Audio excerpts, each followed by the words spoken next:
Bienvenido a su programa Una cita con la Biblia, programa de discipulado primer nivel. Vamos a estar hablando esta tarde, esta mañana o esta noche de la iglesia celular como el tema final de este primer nivel. Y leeremos en la escritura en Hechos 5:42 que dice: y todos los días en el templo y por las casas no cesaban de enseñar y predicar a Jesucristo. Existen muchas congregaciones que manejan grupos en los hogares, pero que no son un modelo como el que queremos explicar. Son solamente programas, entre muchos otros, que absorben tiempo y recursos dentro de la iglesia. Raramente se verá una iglesia crecer sólidamente de esa manera. La iglesia celular no es un programa dentro de una iglesia, sino un modelo de iglesia, donde todos los recursos y las actividades giran alrededor de una sola visión de crecimiento. Todos los miembros están organizados en grupos pequeños que se reúnen semanalmente en los hogares y una vez a la semana en una gran reunión general de celebración unida. Los grupos pequeños, es decir, las células, son la prioridad. Cualquier otro ministerio o actividad de la iglesia se considera complementario o de apoyo al programa celular. Esta es una iglesia realmente organizada para el crecimiento tanto de la congregación como de cada miembro en particular. ¿Qué es la visión de la iglesia celular? Una mirada a las Escrituras. Muchas personas asisten a los cultos de las iglesias. Algunos van cada domingo, otros 2 o 3 veces por semana y en muchos casos todos los días de la semana. Sin embargo, a veces pasan los años y ni las personas ni las iglesias crecen. Podría llegar a pensarse que uno no crece espiritualmente por el solo hecho de asistir a las reuniones del templo.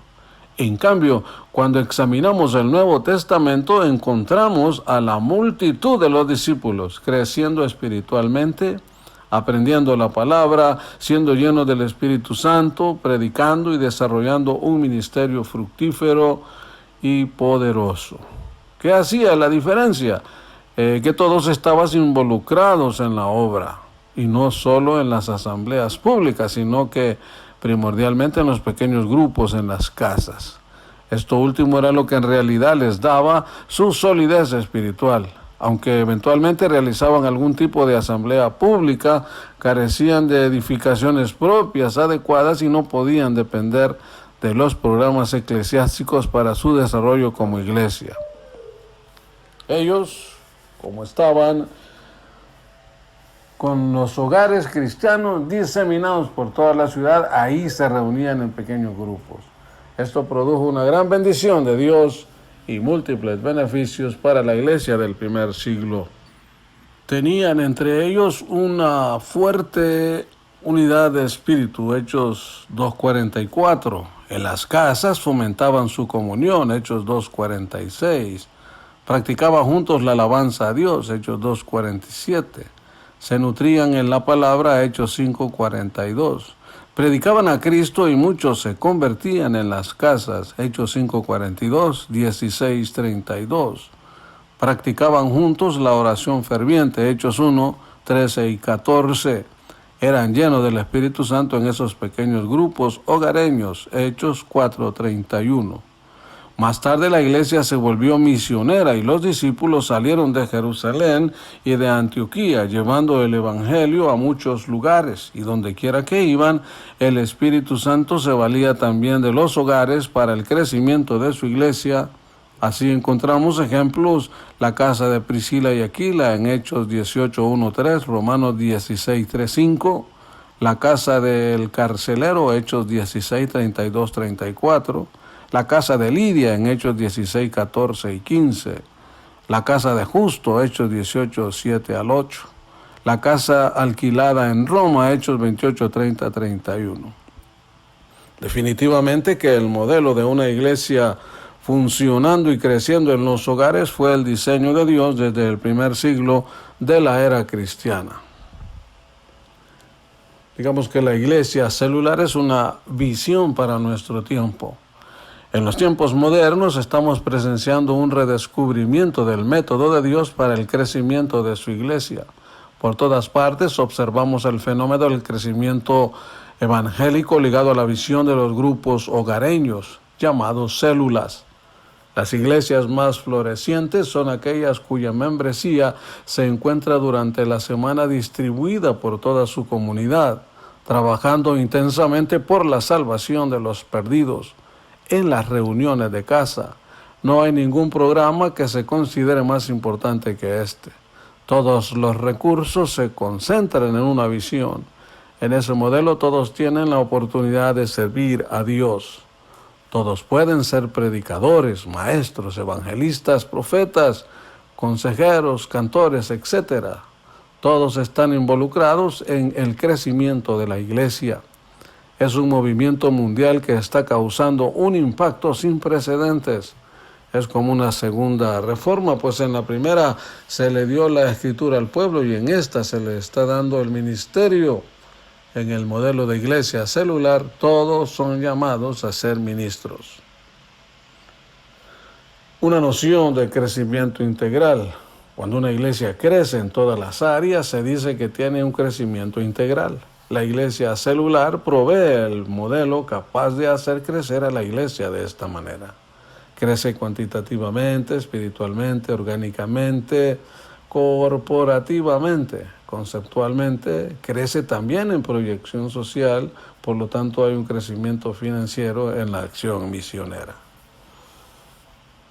¿Cuál será entonces la iglesia del futuro? La iglesia del siglo XXI será una iglesia balanceada entre la celebración del templo y el trabajo de crecimiento en las casas. La tendencia será cada vez más al descongestionar el templo de programas y actividades y concentrarse en un trabajo efectivo de evangelización y edificador de los miembros fuera del templo. La reunión semanal, donde celebramos en el templo, será un encuentro jubiloso de los sembradores que volverán trayendo sus gavillas, tal y como lo dice Salmos 126:6. ¿Cuál es la organización interna de una célula? Para cada grupo celular se nombrará un líder debidamente entrenado y que reúna los requisitos establecidos. Él es responsable directo de la buena marcha y futuro de la célula. Dicho líder deberá contar con un equipo de trabajo que le ayude a realizar con efectividad todas las tareas necesarias para alcanzar el crecimiento. Las personas designadas para cada cargo podrán ser escogidas por él, pero con la aprobación del supervisor del sector correspondiente. Las dimensiones de este equipo de trabajo varían de acuerdo al tamaño y antigüedad de la célula, pero debe contar con al menos 3 personas, aparte del líder, un asistente, un secretario y un tesorero.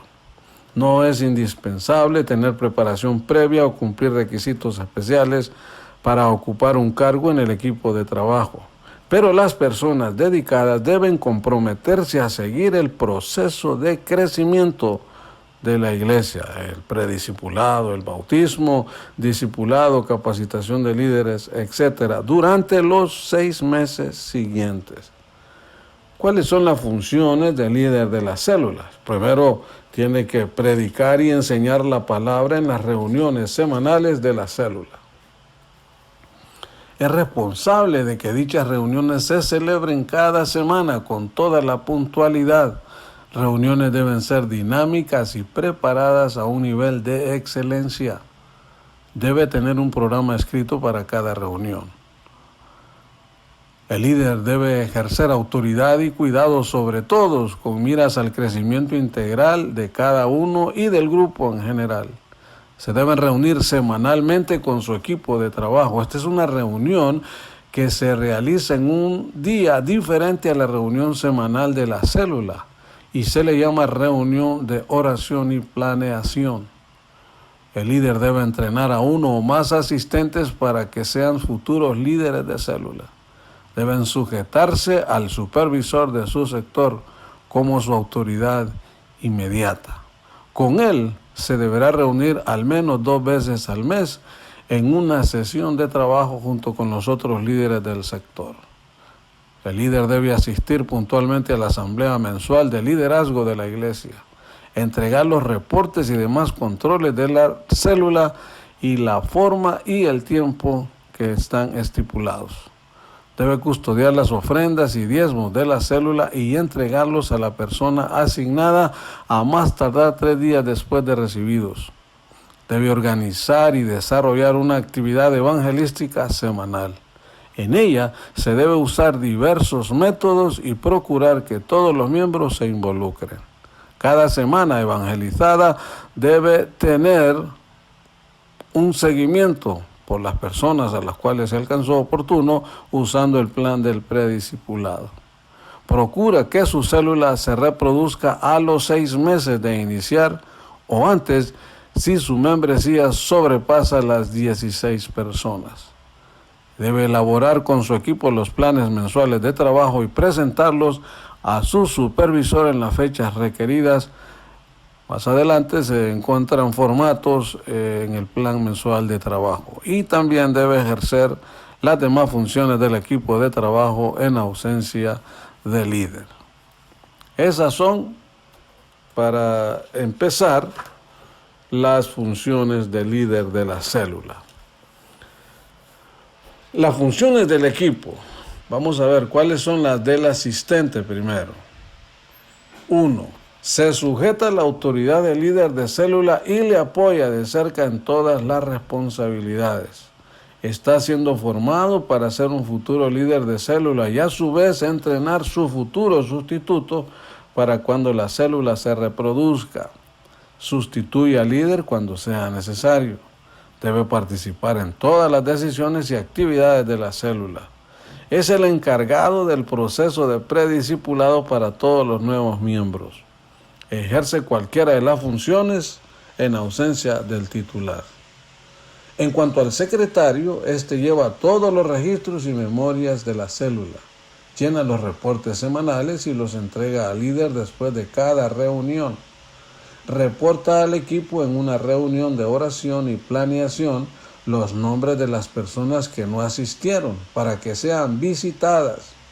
Lleva registro de las personas nuevas contactadas dentro y fuera de la célula y de su seguimiento. Por su parte, el tesorero promueve las actividades financieras de la iglesia en la célula.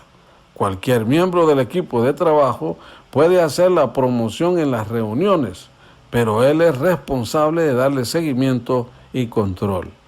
El tesorero también levanta las ofrendas y diezmos en la célula, los cuenta, los registra en el reporte semanal y los entrega al líder de inmediato. También custodia los fondos provenientes de actividades propias de la célula realizadas con algún propósito específico. ¿Cuáles son las funciones del anfitrión? El anfitrión es la persona que ofrece su casa para la reunión semanal de la célula. Cuando se considere conveniente, se le incorporará al equipo de trabajo ejerciendo cualquiera de los otros cargos ya mencionados. De él se espera lo siguiente: que prepare con antelación el lugar de la reunión a fin de que haya un ambiente adecuado, que mantenga buenas relaciones con sus vecinos y los invite a las reuniones, que cuide su testimonio personal y el de su familia en el vecindario. ¿Cuáles son las funciones de los participantes dentro de la célula? Que todos son obreros. A medida que las células se desarrollan, se debe agregar al equipo de trabajo personas encargadas de niños, de jóvenes, de música, etc., de tal manera que todas las personas sean atendidas debidamente, procurando su crecimiento y su integración a la iglesia. También se puede dar participación a más personas nuevas, creando comisiones especiales para visitas, arreglo del hogar o local, el transporte, recibimiento, etc. Todo esto continuará y efectivamente contribuirá al desarrollo espiritual de cada uno, ya que aún los más nuevos tienen la oportunidad de involucrarse en el servicio a Dios y eso les incentiva en su desarrollo cristiano. Todas las personas que ya forman parte de la célula deben estar en un constante proceso de capacitación para servir, ya que con la dinámica de crecimiento de este modelo se llevarán a cabo frecuentes reproducciones y los obreros se trasladarán a menudo a las nuevas células. Todos los cargos del equipo de trabajo deben ser ocupados por personas que están dispuestos a seguir un proceso de crecimiento espiritual y llegarán luego a cumplir los requisitos ya mencionados en este informe, en este manual. Es importante, amados, que siempre que se nombre un integrante del equipo de trabajo, éste debe estar consciente de su responsabilidad en la formación de un sucesor, ya que en 6 meses o cuando ocurra la reproducción, se necesitarán 2 equipos de trabajo.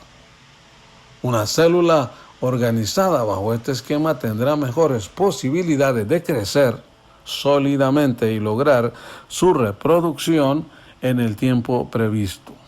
La organización es uno de los elementos que se consideran indispensables para que una célula sea sana y sea reproductiva. El reporte semanal de una célula debe ser entregado al supervisor del sector junto con los fondos recibidos a más tardar 3 días después. Se deben reportar cuántas damas, cuántos caballeros, cuántos jóvenes y niños asistieron. Personas que vinieron por primera vez, hogares que se visitaron en la semana, personas evangelizadas en la semana y personas que recibieron a Cristo.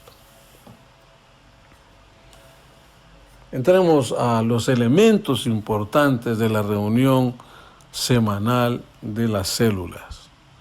El éxito de una célula depende en gran medida de la calidad de sus reuniones semanales, porque debe tenerse en cuenta todos los detalles para que dicha reunión sea realizada de manera excelente.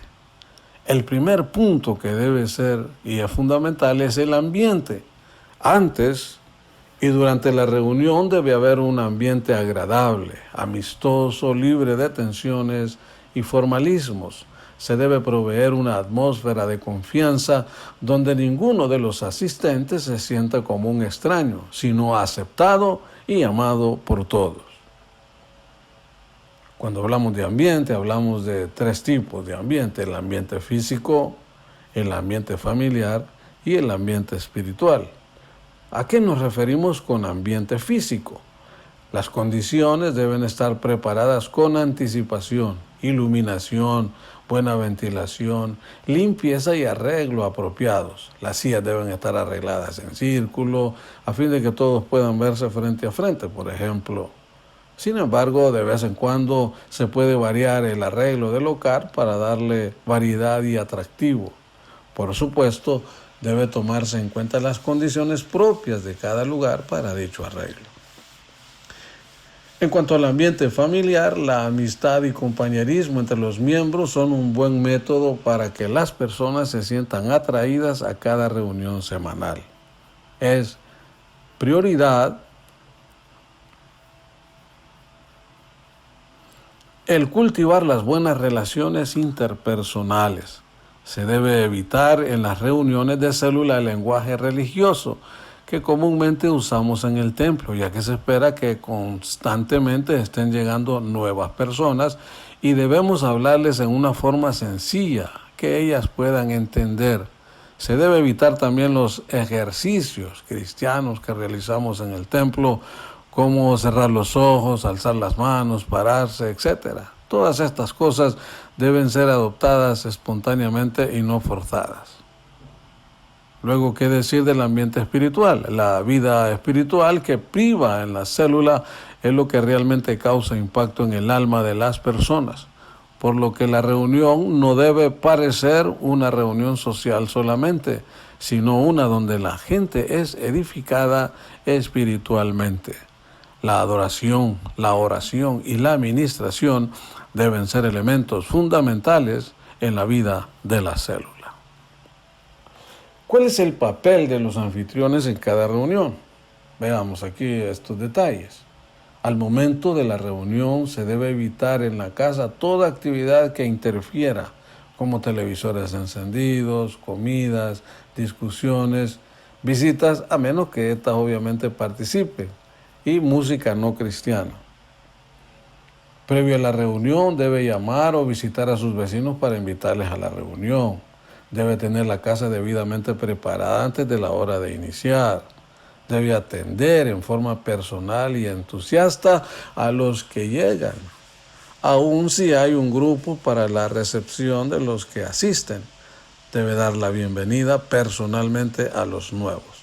Debe además participar activamente en la reunión. ¿Cuál debe ser el programa de la reunión? Bueno, nunca se debe realizar la reunión del grupo sin un programa escrito, donde conste todo lo que se va a realizar, hasta en los más pequeños detalles. La duración de cada parte, las personas que participan, los cantos, los anuncios, etc.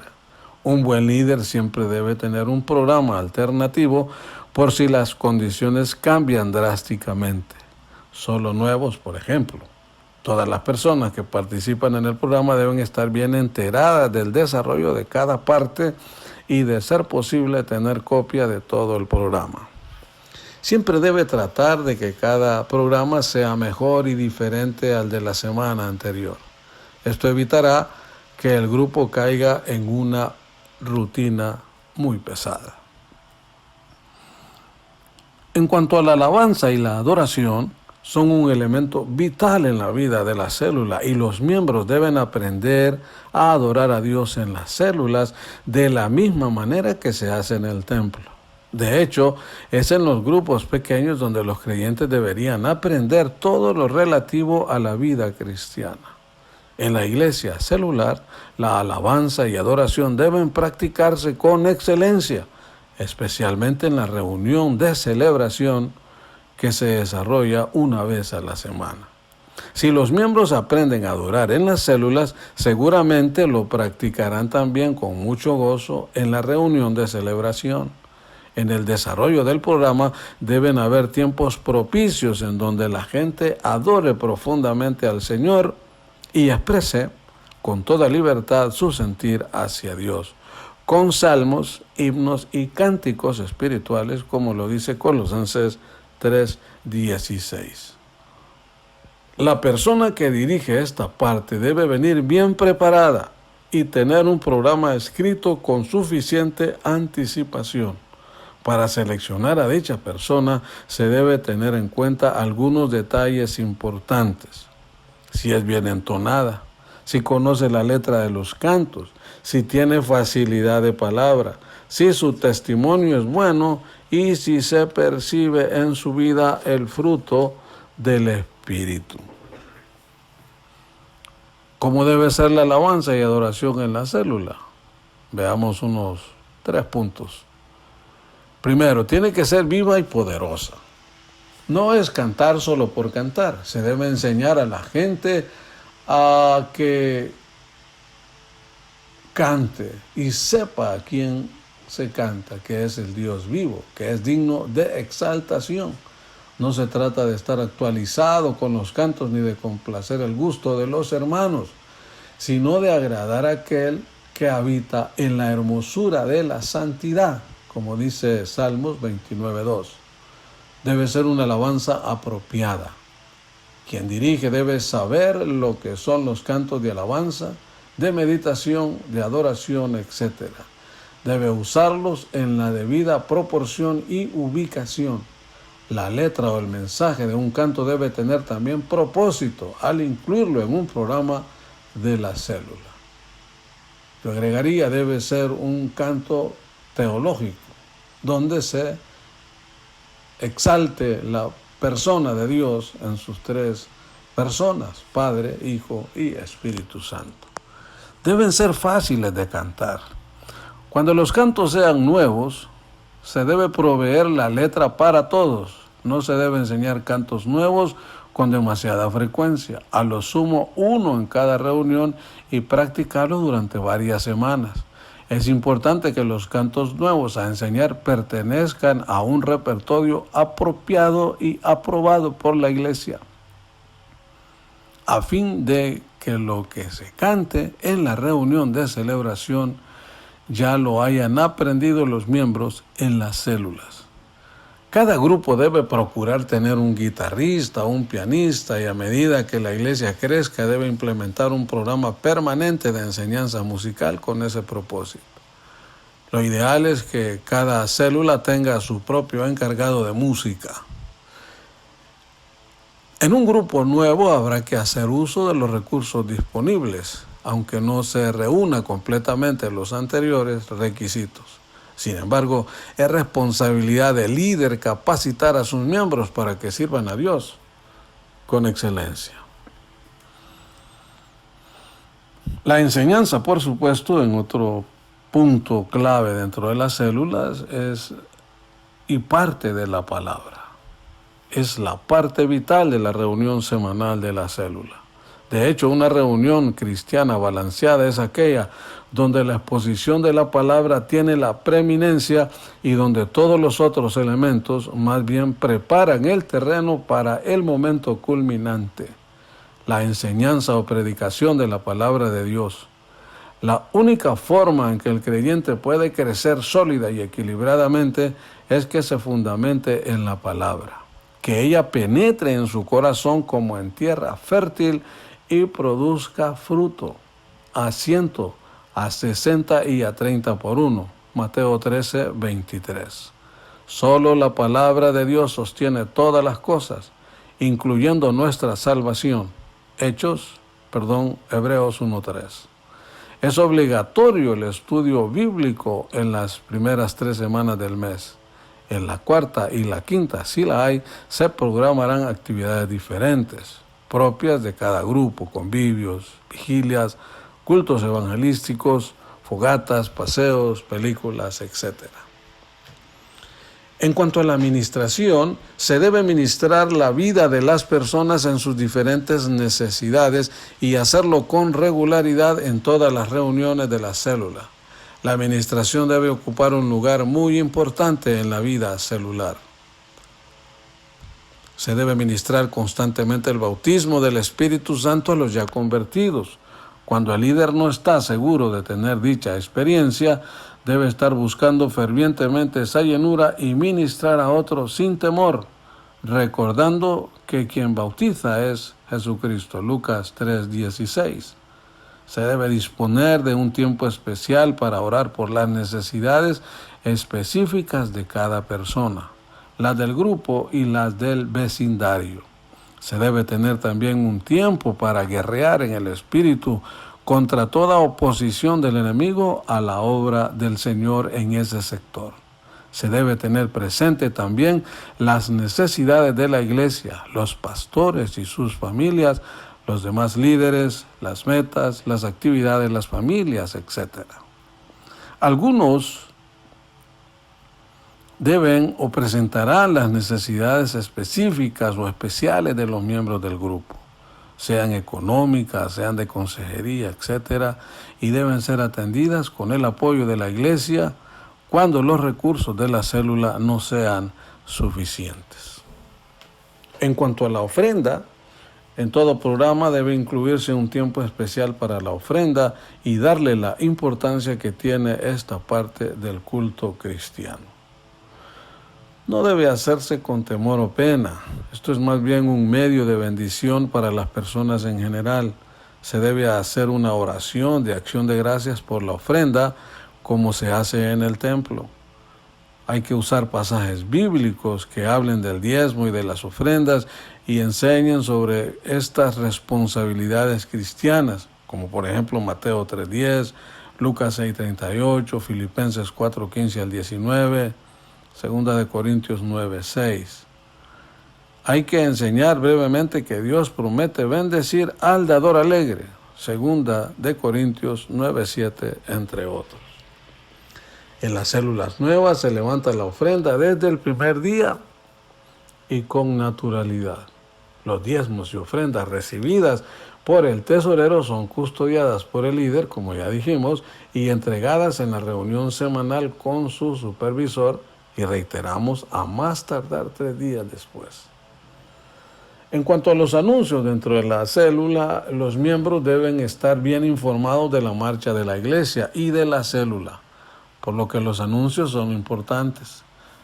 Todos deben tener presente lo siguiente: qué actividades importantes se aproximan, qué proyectos financieros están en marcha y cómo se espera que cada uno contribuya, cómo se espera que la célula se involucre en todo el programa de la iglesia, cuáles son las metas de la célula, cuándo se realizará la próxima reproducción de la célula, qué capacitaciones están disponibles.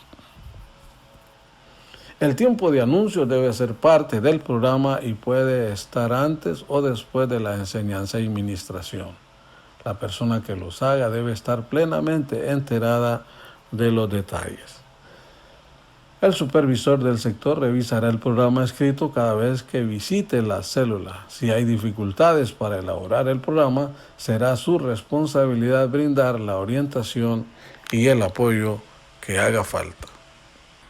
Con relación al estudio bíblico en las células, ya mencionamos que el estudio bíblico es lo más importante en la reunión semanal, por lo que debe ser preparado apropiadamente, ya que de ello depende en gran medida el crecimiento espiritual de los miembros.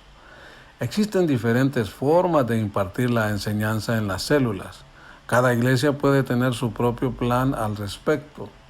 En algunas se usan lecciones semanales sobre diversos temas, en otras un estudio sistemático de acuerdo a cierto propósito.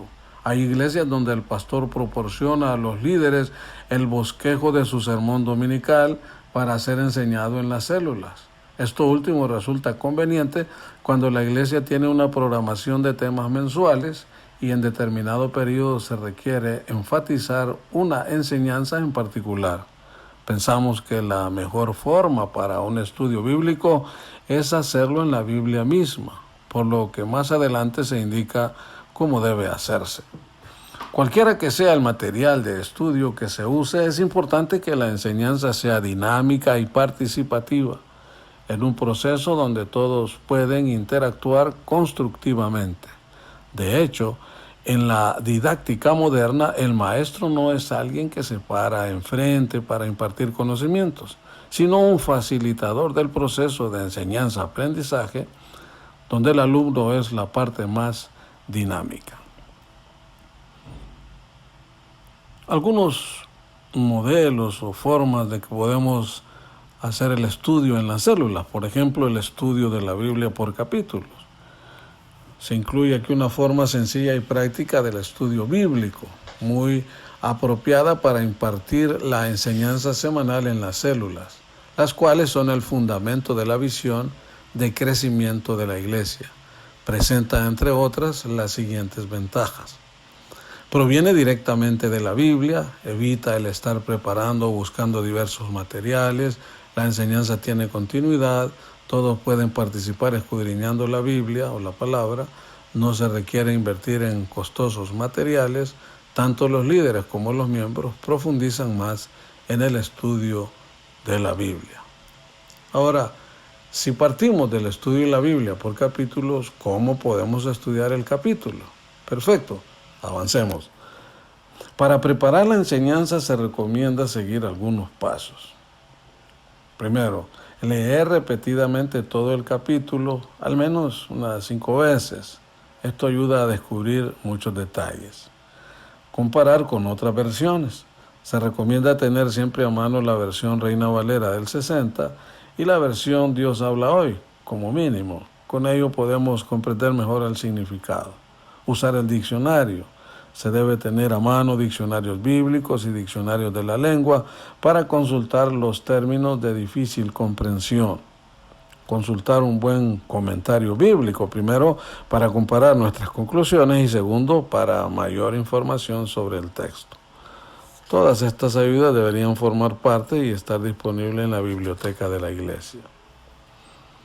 Anotar palabras y frases sobresalientes. Estas le dan los énfasis al capítulo y son clave para su interpretación. Encontrar el tema central del capítulo. Este se puede expresar con un versículo o una frase que refleje en forma breve el contenido global. Se debe elaborar el bosquejo del capítulo. Para hacerlo se debe analizar versículo por versículo y agruparlo según su contenido para formar párrafos que traten un mismo asunto.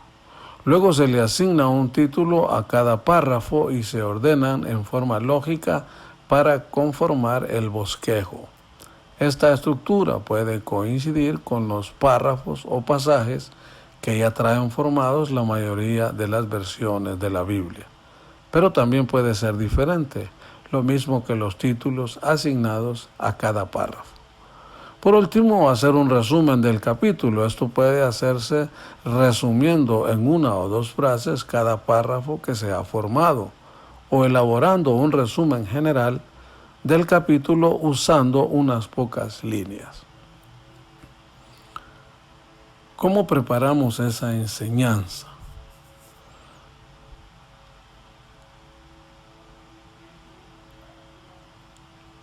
Este deberá mostrar la forma en que se partirá el estudio bíblico en la reunión para compartirlo en la célula. 1. El bosquejo del capítulo. 2. Las preguntas para discusión en grupo. Se sugiere usar las siguientes o agregar otras según el caso. ¿Qué dice el capítulo, por ejemplo, acerca de Cristo? ¿Quiénes son los personajes principales? ¿Cuál es el versículo clave? ¿Cuál es la enseñanza principal? ¿Qué promesas contiene? ¿Qué mandamientos contiene? ¿Qué cosas debo aplicar a mi vida? La técnica de enseñanza que se va a usar, si habrá alguna evaluación, y la aplicación práctica. ¿Cómo desarrollamos la enseñanza? Ese sería el segundo punto en lo que respecta a la enseñanza bíblica. Es importante que el estudio sea participativo. La gente se motiva y aprende más de esa manera que cuando solo es un oyente pasivo en la reunión. Se debe tratar de usar diferentes técnicas de enseñanza. Si es posible, se debe utilizar una diferente cada semana para mantener el interés. Más adelante se pueden mostrar o escucharemos y encontraremos algunos ejemplos. Toda enseñanza debe tener explicación. Casi cualquier porción de la Biblia puede aplicarse a las necesidades específicas de las personas que asisten, si se hace el enfoque apropiado. Si entre los asistentes hay inconversos, se debe planear un enfoque evangelístico, lanzando al final un desafío para recibir a Cristo. Si todos son ya cristianos, se puede dar un enfoque de consagración, instando como aplicación práctica a que todos se involucren en el servicio a Dios. La enseñanza bíblica en las células debe llevarla a un creyente a un desarrollo cognitivo, afectivo, psicomotor, es decir, debe fomentar pensamientos, sentimientos y acciones. La enseñanza debe ser amena y dinámica, debe hacerse también en el tiempo establecido dentro del programa, máxime 30 minutos. Se debe ser muy cauteloso con la participación de la gente, especialmente en aquellos grupos donde podrían haber personas que no saben leer. A veces se pide que cada uno lea un versículo.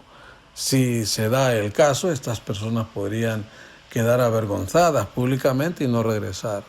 Si no se conoce la condición de todas las personas al leer la Biblia, es preferible que lo haga el líder o pedir voluntarios. En todo caso, no se debe forzar a nadie a que haga cosas que no desea hacer o para lo que no está preparado. Por otra parte, si en una célula asisten personas analfabetas, el líder puede tratar el asunto con mucho tacto y una vez que entren en confianza con el grupo, se puede considerar la posibilidad de proveerles la alfabetización necesaria.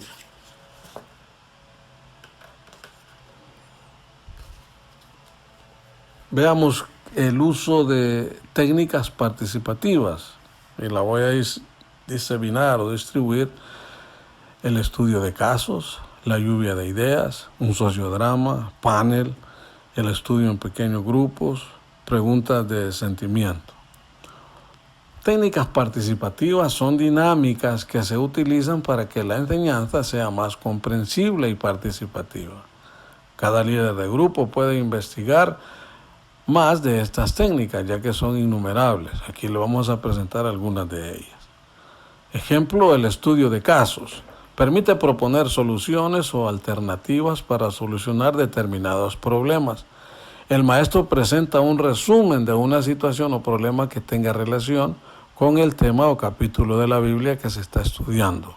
Todos participan discutiendo el caso, dando ideas o posibles soluciones e interpretaciones. El maestro o un secretario irá anotando las ideas más significativas que surjan. Luego se plantean, en base a ello, varias soluciones y finalmente se eligen las más apropiadas. El líder o el maestro que maneja o conduce una reflexión sobre la relación de este caso con la vida real de los participantes. ¿Qué es la lluvia de ideas? Permite la participación libre de los asistentes, dando opiniones personales sobre el tema. El maestro expone brevemente el asunto a tratar y pide que cada uno exprese en forma rápida, breve y clara sus ideas al respecto.